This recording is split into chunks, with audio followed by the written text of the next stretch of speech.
Hillary Clinton campaign accused of running corrupt money scheme and federal complaint. Of all the scandals hounding twice-failed presidential nominee Hillary Clinton, the scheme that promises to carry the most legal weight against her has escaped the notice of most mainstream liberals. But Clinton can finally expect legal fallout after her joint fundraising committee laundered huge political donations through state party offices and the Democratic National Convention (DNC) back into her own campaign control. The Committee to Defend the President (CDP) recently filed a complaint with the Federal Elections Commission (FEC) alleging that $84 million was illegally laundered in what amounted to a Democratic Party slush fund for Clinton. Writing for Western Journalism, CDP Chairman Ted Harvey explains the brazen nature of the Hillary Victory Party (HVP), which oversaw the illicit arrangement, arguing that the latest Clinton infraction is more consequential than many of their others combined. Massive laundering scheme. Harvey, whose organization filed a 101-page complaint with the FEC,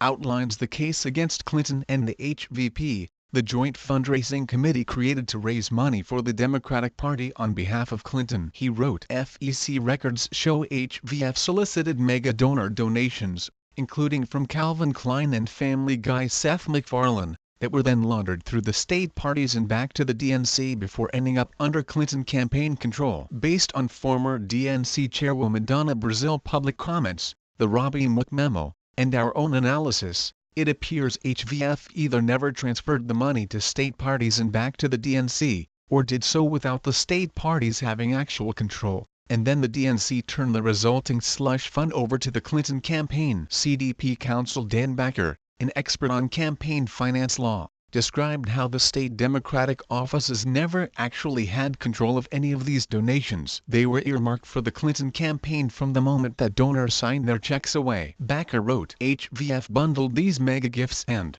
on a single day, reported transferring money to all participating state parties, some of which would then show up on FEC reports filed by the DNC as transferring the exact same dollar amount on the exact same day to the DNC. Yet not all the state parties reported either receiving or transferring those sums. Loophole or highly illegal? The Washington Post, an overtly progressive publication known to idolize Clinton, suggested that her campaign may have simply taken advantage of loopholes in campaign finance law. Loopholes expanded after a Supreme Court by the lawyer who filed the new complaint. In other words, Republicans created this mess, according to the Post, and Clinton didn't actually break any laws. In 2013, GOP donor Sean McCutcheon successfully sued to remove FEC regulations which limited individual donations to campaigns and parties, reversing a 40-year-old ban on how much money a single donor can give away in total. A donor could now give to an unlimited number of candidates and party committees,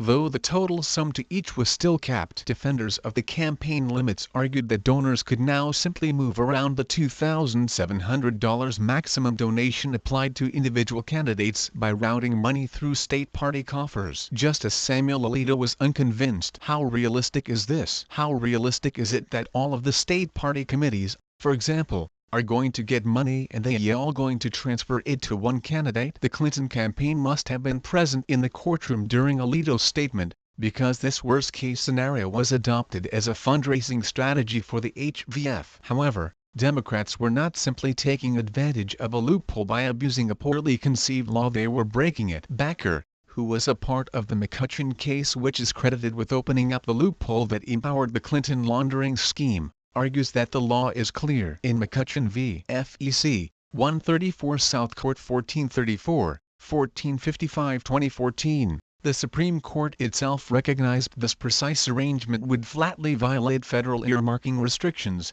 though the court dismissed the possibility of such a flagrantly illegal scheme as unlikely to occur. Not even the Supreme Court could anticipate the extent to which the Democratic Party and its elite, wealthy donor class would commit willful felonies in a futile attempt to facilitate Clinton election. Party of the rich. As Backer poignantly addressed in his court complaint, Democrats appear to have initiated this illegal endeavor to maximize contributions from wealthy donors. Yet, if the GOP is the party of the rich, why didn't the Trump campaign begin a similar fundraising conspiracy to capitalize on the results of their own donor lawsuit? The truth is that while the middle class is shrinking, Democrats are increasingly finding themselves as the beneficiaries of the bourgeoisie. A report from Investor Business Daily illustrates this relationship by showing that from 1989 to 2014 wealthy donors gave Democrats $1.15 billion, while Republicans received just $736 million from the same demographic. Among the top 10 donors to both parties,